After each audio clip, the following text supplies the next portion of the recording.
মানুষ ছাড়া পৃথিবীর অন্য কোনো প্রাণী জানে না শুক্রবার কী জিনিস। পৃথিবীর অন্য কোনো উদ্ভিদ, নদী, সমুদ্র কিচ্ছু বোঝে না সপ্তাহ কী জিনিস। আমরা জাস্ট একটা ইন্ডাস্ট্রিয়াল টাইম ফ্রেমে জন্মেছি। আমাদেরকে বলা হয়েছে সপ্তাহে এই 6 দিন কাজ করো, সপ্তাহে এই একদিন ছুটি কাটাও। এভাবে রিটায়ারমেন্টের পরে সপ্তাহের বাকি সবগুলো দিন একই রকম লাগবে। আমরা সবাই কালেকটিভলি সেটা মেনে নিয়েছি। আমি বলছি না এই সিস্টেম থেকে বের হয়ে যেতে হবে বা এই সিস্টেম থেকে বের হওয়ার সমাধান আমার কাছে আছে। আমি বলতে চাইছি এই কনসেপ্টটা আমার মধ্যে থাকা জরুরি যে এই টাইম ফ্রেমটা আমাদেরই বানানো। তাই সুযোগ পেলেই যখনই একটু বের হয়ে পড়া যায়, বনে বাদারে হেঁটে আসা যায়, নদী সাগরের পানিতে পা ভেজানো যায়, কোথাও একটু ঘুরে আসা যায়, তাহলে হয়তো অনেক বেশি স্ট্রেসড আউট লাগবে না। নিজের জন্য সময় বের করা যাবে।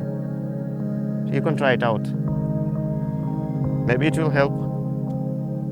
Happy Friday. আর আজকে সূর্যাস্তটা অনেক সুন্দর।